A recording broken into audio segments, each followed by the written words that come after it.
People who have never analyzed their minds, indulge their desires and seek pleasure from outside objects. No one has succeeded in attaining self-control by being a slave to desires, nor has anyone become free from desires by gratifying them. If a person were to possess all the objects upon this earth, still his greed would not stop. He would seek something more. Do you suppose that a man who works hard to become a millionaire will ever be satisfied with his possessions and cease to acquire more?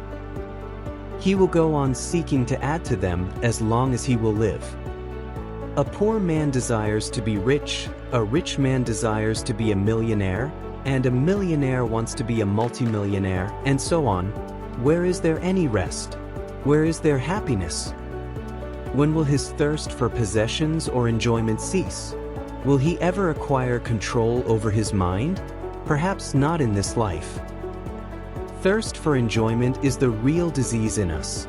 Its various symptoms are passions, ambition, pride, hatred, jealousy, anger, etc. Tremendous mental strength and willpower are required to control the restless mind from taking the forms of waves of passion and anger. To conquer mind is more difficult than to conquer the whole world. He is the greatest hero and the real conqueror of the world, who has conquered his own mind. Therefore, we should pay special attention to the study of the mind. We should learn to analyze its nature and constantly watch over its various modifications, trying to develop and strengthen the willpower.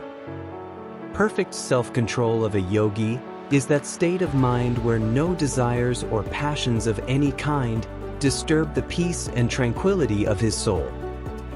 Such a state can be acquired more easily by removing the bubbles of desires before they take the wave form of passions, that is, by attacking them while they are in their weak state. This can be done either by right discrimination of the nature of desire, or by comparing the transitory pleasure which results from our contact with the objects of senses, with the serene, peaceful mind which is undisturbed by desires or passions.